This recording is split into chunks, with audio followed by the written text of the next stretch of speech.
नमस्कार दोस्तों, स्वागत है आपका सागर उत्सव एकेडमी में। आज हम एक्सरसाइज 3.1 का क्वेश्चन नंबर 3 पढ़ेंगे। इस नियम को हम क्वेश्चन नंबर 2 में भी पढ़ चुके हैं। एक बार क्वेश्चन नंबर 3 में भी एक बार इसको रिपीट किए लेते हैं। तो हमने देखा है कि जब हमारा ये अद्वितीय हल लगेगा तो अद्वितीय हल के लिए होता है संगत, कोई नहीं हल होगा तो उसके लिए होता है असंगत, और अनंत अनेक हल के लिए होता है संगत। यानी कि इन फॉर्मूलों के नाम भी हैं एक तरीके से, कि पहले वाले का नाम है अद्वितीय हल, दूसरे वाले का नाम है कोई हल नहीं, तीसरे वाले का नाम है अपरिमित रूप से अनेक हल। अब इस क्वेश्चन में हमें इसकी ज़रूरत है। अब क्वेश्चन नंबर 3 को हम स्टार्ट करते हैं नेक्स्ट पेज पर।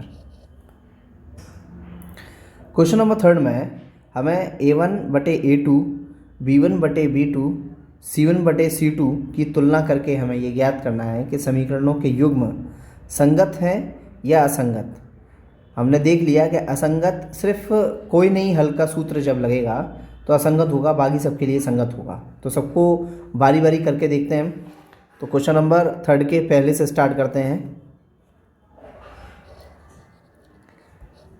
पहला वाला दिया है तो यहाँ पर हमारा होगा a1 बराबर 3, b1 बराबर 2 और c1 बराबर होगा हमारा 5। a2 बराबर ये 2 होगा, b2 बराबर, ये समीकरण दूसरा स्टार्ट हो गया हमारा, तो a2 बराबर हमारा 2 होगा, b2 बराबर हमारा -3 होगा और c2 बराबर हमारा 7 होगा। दोनों को बटे में करना है। a1/a2 3/2, b1/b2 2/3। अब हम क्या देख रहे हैं कि ये दोनों बराबर नहीं आ रहे। अगर ये दोनों बराबर नहीं आते तो हमें अगले पर जाने की ज़रूरत नहीं है, एक्स्ट्रा काम क्यों करें। तो 3/2 ये निकल आया बराबर 2/3, 2/3 ये बराबर नहीं है, काट दिया। ये हमारी कौन सी कंडीशन हो जाएगी? ये हमारी हो जाएगी a1/a2 बराबर नहीं b1/b2 की, और हमने देखा था कि ये संगत होती है। अतः समीकरण संगत हैं। दूसरा क्वेश्चन देखते हैं हम नेक्स्ट पेज पर। दूसरे क्वेश्चन में a1 बराबर हो जाएगा 2,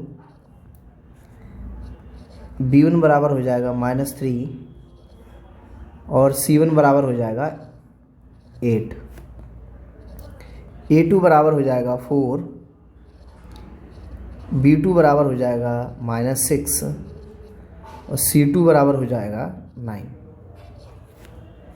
अब a1/a2 बराबर 2/4, b1/b2 बराबर -3/-6। तो इनको काट के देख लेते हैं। 2 एकम 2, 2 दूनी 4, यहाँ माइनस से माइनस कट गया, 3 एकम 3, 3 दूनी 6। तो 1/2, 1/2 दोनों को काटने पर मिल रहे हैं, तो हम तीसरे वाले पे आगे बढ़ जाते हैं। c1/c2 बराबर 8/9, 8/9 किसी भी कंडीशन में नहीं कटेंगे, तो 1/2 बराबर 8/9। तो हमने क्या देखा, पहले दोनों तो बराबर आ रहे हैं लेकिन आखिरी वाला बराबर नहीं है, तो उसे हमने काट दिया। तो ये हमारी कौन सी कंडीशन है कि a1/a2 बराबर है b1/b2 के, बराबर नहीं है c1/c2 के। तो ये हमारा असंगत होगा। अतः समीकरण असंगत है। समीकरण असंगत हो गए। इसी क्वेश्चन का तीसरा पॉइंट यानी कि तीसरा क्वेश्चन देखते हैं नेक्स्ट पेज पर। तीसरे क्वेश्चन में a1 बराबर 3/2, b1 बराबर 5/3 और c1 बराबर 7 होता है।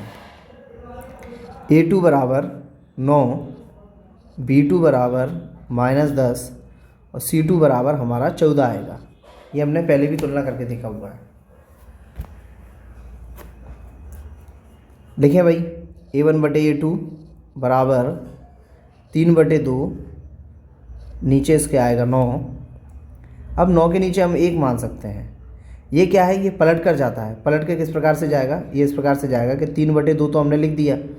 अब यहाँ पर 1 जो है, ये 1 है, ये ऊपर हो जाएगा, ये 1 ऊपर हो जाएगा और 9 नीचे आ जाएगा। जब पलटता है ऊपर की तरफ जाता है तभी होता है ऐसा, और बीच में इन दोनों के मल्टीप्लाई लग जाएगा, यानी कि इसके ऊपर जाने का ये नियम है एक तरीके से कि अंश हर बदल जाता है और हर अंश में बदल जाता है और गुणा लग जाता है बीच में।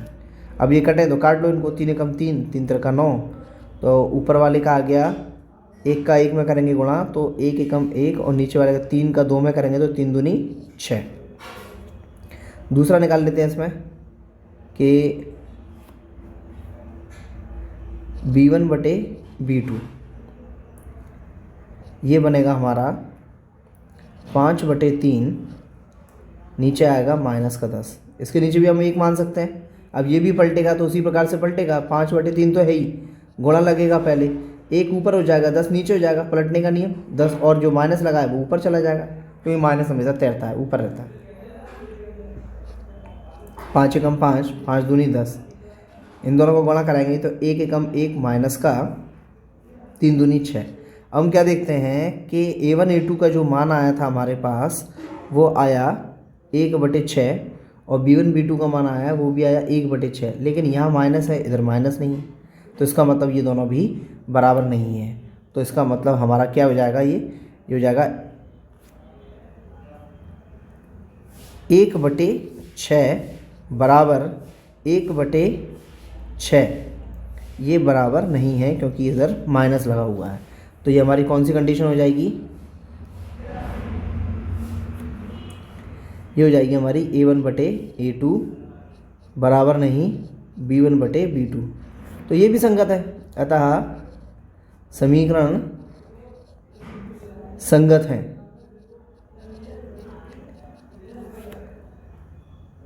इसी क्वेश्चन का चौथा पॉइंट देखते हैं हम नेक्स्ट पेज पर। तीसरे का चौथा, A1 बराबर 5, B1 बराबर -3, C1 बराबर 11, A2 बराबर -10, B2 बराबर 6, C2 बराबर -22 आएगा। यानी कि A1/A2 करेंगे तो आएगा 5/-10, काटें तो 5 एकम 5, 5 दूनी 10, तो ये बनेगा 1/2 माइनस ऊपर चला जाएगा। दूसरा बनेगा B1/B2 बराबर -3/6, तो 3 एकम 3, 3 दूनी 6, यानी कि 1/2 माइनस ऊपर जाएगा। अब ये दोनों बराबर आ रहे हैं। हमने क्या देखा कि A1/A2 का मान 1/2 और B1/B2 का मान भी 1/2, ये दोनों बराबर हैं, तो हमारा तीसरा मान भी बराबर हो जाएगा C1/C2 का। ये कितना होगा कि 11/-22, तो 11 एकम 11, 11 दूनी 22, यानी कि 1 ऊपर 2 नीचे, इधर माइनस भी ऊपर आ जाएगा क्योंकि माइनस तैरता रहता है। हम क्या देखते हैं कि तीनों बराबर आ गए हैं, तीनों बराबर आ गए हैं तो हम तीनों को लिखेंगे, माइनस का 1/2 बराबर माइनस का 1/2 बराबर माइनस का 1/2। तो ये हमारा कौन सा नियम लग गया इसमें, ये हमारा नियम लग गया कि A1/A2 बराबर है B1/B2 के, बराबर है C1/C2 के, यानी कि यह भी संगत होगा। अतः समीकरण संगत हैं, अतः समीकरण संगत है। ये तीसरा क्वेश्चन हो गया हमारा, तीसरे का चौथा। अब तीसरे का पांचवा देखते हैं हम नेक्स्ट पेज पर। तीसरे क्वेश्चन का लास्ट पांचवा, इसमें A1 बराबर 4/3, B1 बराबर 2, C1 बराबर 8, A2 बराबर 2, B2 बराबर 3 और C2 बराबर 12 आ गया। अब A1 बटे A2 निकालेंगे हम। यह हमारे पास 3/2 और A2 का मान है 2। इसके नीचे हम 1 मान सकते हैं। वही ऊपर लाने का नियम होता है हमारा कि 3/2 है, इसके बाद गुणा लगेगा तो ये ऊपर आएगा तो पलट के आएगा, यानी कि 1 ऊपर और 2 नीचे हो जाएगा। अब यहाँ पर 1 का 3 में गुणा कराएंगे तो 3 एकम 3 और 2 दूनी 4, ऊपर का ऊपर से गुणा और नीचे का नीचे से गुणा, तो ये हमारे पास इतना निकला है। अब निकालेंगे हम B1 बटे B2, तो B1 है हमारे पास 2 और नीचे है 3। तो हम क्या देखते हैं कि हमारा जो A1 A2 का मान था वो था 3/4 और B1 बटे B2 का मान है वो 2/3 है। ये दोनों बराबर नहीं आ रहा है, तो इसका मतलब 3/4 बराबर नहीं है 2/3 के। तो ये हमारी कंडीशन लग जाएगी A1 बटे A2 बराबर नहीं B1 बटे B2 के। अतः समीकरण संगत हैं। तो इसी के साथ हमारा क्वेश्चन नंबर 3 समाप्त होता है। यदि पसंद आया हो तो लाइक कर दीजिए, सब्सक्राइब कर दीजिए और वीडियो को ज़्यादा से ज़्यादा शेयर कीजिए। धन्यवाद।